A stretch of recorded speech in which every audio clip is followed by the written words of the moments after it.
Hello and welcome to the 10-Minute Blitz podcast, where we'll be discussing everything NFL. My name is Ryan Langdon. I'm a student at USM and a part of the communications program, primarily commentating football and basketball events on campus. Today we are joined alongside Colton Miller, an avid Chiefs fan, three-time fantasy football champion, and expert Madden playmaker. We have some very exciting discussion topics today, so let's get right into it. All right, so getting into the first topic, what do you think about the latest Super Bowl loss? As you know, the Kansas City Chiefs played the Philadelphia Eagles and lost 40-22, ultimately diminishing the hopes of the three-peat, and everyone kind of disregards the Chiefs' performance. What do you think they could have done better to actually win the game? From my observation, it felt like the Chiefs didn't really make any significant adjustments at halftime. It felt like, obviously, the Eagles were dominating the offensive line with not even rushing an extra player, and the Chiefs kind of just stuck with their original game plan. It looks like they were dropping Mahomes back. He was holding onto the ball. There wasn't really a lot going on. I think they should have shifted to a more quick passing game, kind of like what they did when Mahomes won his last MVP. Just dinking and dunking it, just short yards, out quick is the biggest thing. And I think that if they continued doing that enough, the Eagles eventually would have had to drop back and take a little bit of pressure off of him. Yeah, I think those are some valid points you're bringing up. It definitely was very reminiscent of Super Bowl 55, where Mahomes had no help and was really out there on his own scrambling around and had really no openings because he was under constant pressure, even though the Eagles are only bringing four guys at him. So I think if they had a little more help on the O-line with the left tackle and kind of finding more openings and trying to create some actual plays, it would have gone a lot better for them. Yeah, but the difference to me between those two teams is the team you're referring to was a big play team. That's when they had a more young and healthy Kelsey, a Tyreek Hill, a more explosive offense. But this team that we have now should be built to have like that quick passing game. So at some point you have to start blaming the offensive scheme and Andy Reid and offensive coordinator Nagy. Yeah, I agree with that point of you need to get the ball out faster. It seemed like they just couldn't find openings when they should have, and due to that, Mahomes just kept getting hit, and ultimately was their downfall in that game. Yep. We are now going to be transitioning to kind of more of a debate phase. I feel like these next questions will be pretty interesting. Moving on to our next section, we're going to be talking about the power rankings going into next season. I'm going to start it off right here. So far, I have number 1, Kansas City Chiefs. I feel like they're going to be kind of on a comeback tour next season. Mahomes is going to want to have some revenge and be on that revenge tour trying to get back to the Super Bowl. I feel like they're going to be able to pull out those wins like they did last year. Number 2, the Eagles. I feel like the Eagles just looked really fantastic, especially in that last stretch where they were just winning games and really picking up momentum as they went. I thought that was really incredible by them.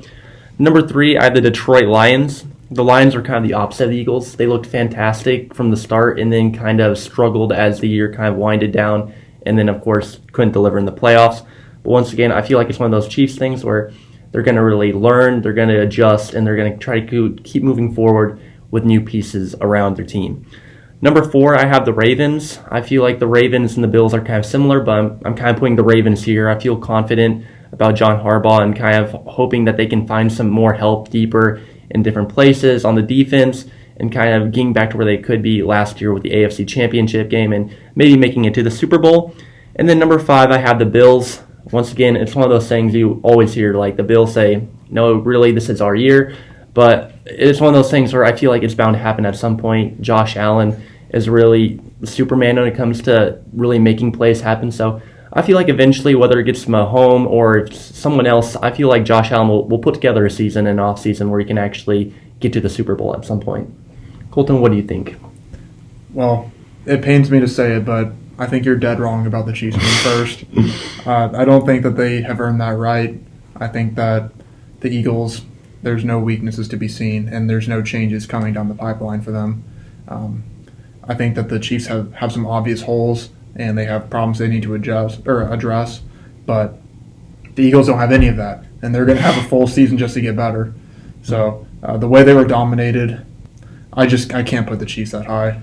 I would put the Chiefs at 2 and the Eagles at 1. I think there is a gap there for sure. And moving on to your point about the Lions, I think it's interesting that you chose the Lions despite them losing both of their coordinators. Yeah, the Lions, I see where you're coming from on that, but I would argue that really we got Ben Johnson on the OC, and then you have Aaron Glenn on the DC. We were hearing about the Lions, like it seems like they already have plans to kind of fill those holes. At least we're hoping so, and I think that you can actually hopefully plan on seeing that next year, where they had kind of planned to fill those positions ahead of time, because usually when you see good teams performing well, usually it's the OC and the DC who get replaced pretty quickly. So hopefully the Lions are one of those teams who have been prepared and are ready to kind of get moving forward with their new start. Well, let me just point out what happened to the Eagles, not this past season, but the one before. They lost both their coordinators, and they didn't look good at all. They brought in in-house hires, and they switched it up, but it's not easy getting the coordinators right, especially losing that continuity with the team. So for that reason, I don't have the Lions in my top 5, but they were a pretty skilled team, so we'll just have to see how they do without Ben Johnson. I'm curious, what would you put as your number 3, 4, and 5 later down the ranking if you wouldn't put the Lions up there? If you had the Chiefs and the Eagles, who would fill that latter half? I think at number 3, kind of a controversial opinion, but I'm a big believer in the Rams next season. I think that they had a lot of things forming together. They obviously kind of sold out for that Super Bowl, and they've had to recover the last few years. But now that we know Matthew Stafford's back, they have a lot of great young players, and maybe a couple holes that are going to be easily addressed in the draft. If they can make all these things come together, then I think they'll be a great team. They gave the Eagles a run for their money in the playoffs. They were the only team that played them close. They're going to lose Cooper Kupp, but I think that, again, you can replace him, his level of production in the draft pretty easily. And for that reason, I would put the Rams at 3. The Bills, I would have right up next. They're kind of in a similar situation to me. The Bills obviously were in that kind of rebuild phase last year, and they still made it to the championship game. But I think the Rams have the easier path through the NFC, though. And hopefully the Bills will kind of get out of their rebuild phase and start targeting some more players in the draft and build around. They have some young players, and I think they'll even be better next year. And then at number 5, I would put the Ravens. I think they're a fantastic regular season team. They still have Derrick Henry, who didn't really show any signs of slowing down. Their defense was pretty bad at the start of the season, but it really came around towards the end last year. So for me, no signs are pointing downward for the Ravens.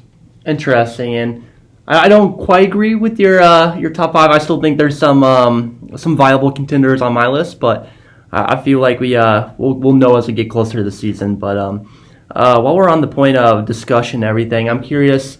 As we all know, the MVP was recently announced to be Josh Allen as the AP 2024 MVP. A lot of people are saying, Lamar had the better season and that he should have been MVP stat-wise. What are your thoughts on the MVP take? I think they got it right, personally. I think that the meaning behind MVP has kind of gotten away from the community. I think that it has kind of become a stat award a lot of years, and I think that by the literal name of the award, that isn't the way that it should be gone about.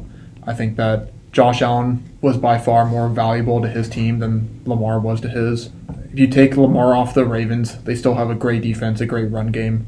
They can be like the Tennessee Titans were a few years ago in the AFC Championship game when they made that run.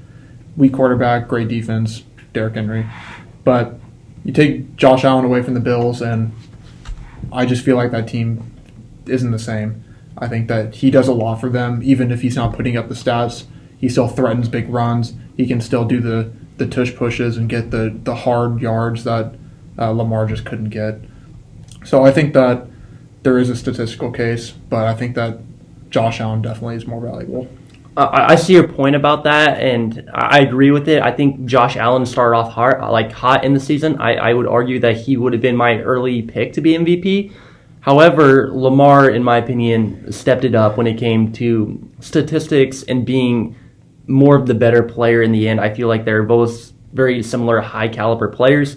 But once again, if you look at the stats simply, Lamar kind of leads Josh Allen in everything, rushing, attempts, touchdowns. And you see, in my opinion, a whole lot more highlight plays rather than Josh Allen running into the end zone. You see Lamar Jackson, fumbling the ball, picking it up, avoiding defenders, and then throwing a touchdown on the same play. I feel like that's something that can really be MVP caliber.